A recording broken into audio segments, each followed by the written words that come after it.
कर्म फल का भोग कभी टलता नहीं। एक राजा बड़ा धर्मात्मा, न्यायकारी और परमेश्वर का भक्त था। उसने ठाकुर जी का मंदिर बनवाया और एक ब्राह्मण को उसका पुजारी नियुक्त किया।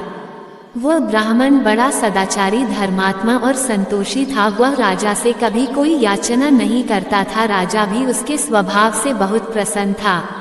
ब्राह्मण को राजा के मंदिर में पूजा करते हुए 20 वर्ष गुजर गए। उसने कभी भी राजा से किसी प्रकार का कोई प्रश्न नहीं किया। राजा के यहाँ एक लड़का पैदा हुआ। राजा ने उसे पढ़ा लिखा कर विद्वान बनाया और बड़ा होने पर उसकी शादी एक सुंदर राजकन्या के साथ करा दी। शादी करके जिस दिन राजकन्या को अपने राजमहल में लाए, उस रात्रि में राजकुमारी को नींद न आई। वह इधर उधर घूमने लगी।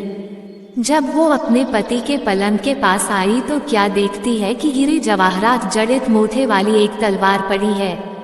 जब उस राजकन्या ने देखने के लिए वह तलवार म्यान में से बाहर निकाली, तब तीक्ष्ण धार वाली और बिजली के समान प्रकाश वाली तलवार देखकर वह डर गई। वह डर के मारे उसके हाथ से तलवार गिर पड़ी और राजकुमार की गर्दन पर जा लगी। राजकुमार का सिर कट गया और वह मर गया। राजकन्या पति के मरने का बहुत शौक करने लगी। उसने परमेश्वर से प्रार्थना कि हे प्रभु, मुझसे अचानक ये पाप कैसे हो गया। पति की मृत्यु मेरे ही हाथों हो गई। अब मैं क्या करूं। कल राजमहल में सभा बैठेगी, परंतु सभा में मैं सत्य न कहूंगी, क्योंकि इससे मेरे माता पिता और सास ससुर को कलंक लगेगा तथा इस बात पर कोई विश्वास भी न करेगा। प्रातः काल में जब पुजारी नदी पर स्नान करने आया तो राजकन्या ने उसको देखकर विलाप करना शुरू किया और इस प्रकार कहने लगी, मेरे पति को कोई मार गया। लोग इकट्ठे हो गए और राजा साहब आकर पूछने लगे, किसने मारा है मेरे पुत्र को। वह कहने लगी, मैं जानती तो नहीं कि कौन था, परंतु उसे ठाकुर जी के मंदिर में जाते देखा था। राजा समेत सब लोग ठाकुर जी के मंदिर में आए तो ब्राह्मण को पूजा करते हुए देखा। उन्होंने उसको पकड़ लिया और पूछा कि राजकुमार को क्यों मारा। ब्राह्मण ने कहा, मैंने राजकुमार को नहीं मारा, मैंने तो उनका राजमहल भी नहीं देखा है। इसमें ईश्वर साक्षी है, बिना देखे किसी पर अपराध का दोष लगाना ठीक नहीं है। ब्राह्मण की तो कोई बात ही नहीं सुनता था। कोई कुछ कहता था तो कोई कुछ। राजा के दिल में बार बार विचार आता था कि यह ब्राह्मण निर्दोष है, परंतु बहुतों के कहने पर राजा ने ब्राह्मण से कहा, मैं तुम्हें प्राणदंड तो नहीं दे सकता हूँ, लेकिन जिस हाथ से तुमने मेरे पुत्र को तलवार से मारा है, तेरा हाथ काटने का आदेश देता हूँ। ऐसा कहकर राजा ने उसका हाथ कटवा दिया। इस पर ब्राह्मण बड़ा दोषी हुआ। ब्राह्मण राजा को अधर्मी जान देश को छोड़कर चला गया। वहां वह खोज करने लगा कि कोई विद्वान ज्योतिषी मिले तो बिना किसी अपराध हाथ कटने का कारण उससे पूछो। किसी ने उसे बताया कि काशी में एक विद्वान ज्योतिषी रहते हैं। वो उनके घर पर पहुंचा। ज्योतिषी कहीं बाहर गए थे। उसने उनकी धर्मपत्नी से पूछा, माता जी, आपके पति ज्योतिषी जी महाराज कहाँ गए हैं। तब उस स्त्री ने अपने मुख से अयोग्य, असहयोग, दुर्वचन कहा, जिनको सुनकर वह ब्राह्मण हैरान हुआ और मन ही मन कहने लगा कि मैं तो अपना हाथ कटने का कारण पूछने आया था, तो अब इनका ही हाल पहले पूछूंगा। इतने में ज्योतिषी आ गए। घर में प्रवेश करते ही ब्राह्मणी ने अनेक दुर्वचन कहकर उनका तिरस्कार किया, परंतु ज्योतिषी जी चुप रहे और अपनी स्त्री को कुछ भी नहीं कहा। थोड़ी देर बाद वे अपनी गद्दी पर बैठे।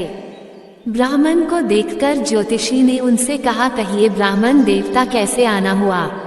ब्राह्मण जी बोले, आया तो था अपने बारे में पूछने के लिए, परंतु पहले आप अपना हाल बताइए कि आपकी पत्नी अपनी जुबान से आपका इतना तिरस्कार क्यों करती है, जो किसी से भी नहीं सहा जाता और आप सहन कर लेते हैं, इसका कारण है।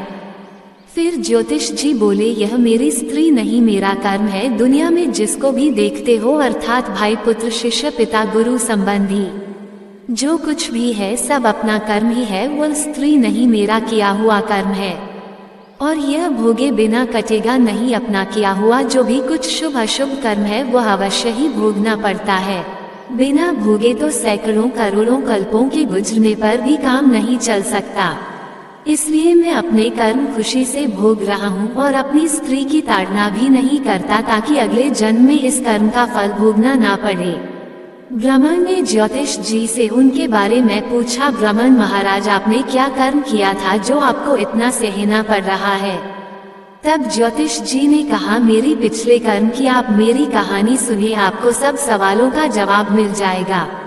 एक पूर्व जन्म में कौवा था और मेरी स्त्री गधी थी, उसकी पीठ पर फोड़ा था। फोड़ा की पीड़ा से वह बड़ी दुखी थी और कमजोर भी हो गई थी। मेरा स्वभाव बड़ा दुष्ट था, इसलिए मैं इसके फोड़े में चोंच मारकर इसे ज्यादा दुखी करता था।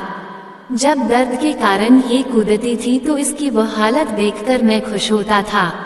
मेरे डर के कारण ये बाहर नहीं निकलती थी, किंतु मैं इसको ढूंढता फिरता था।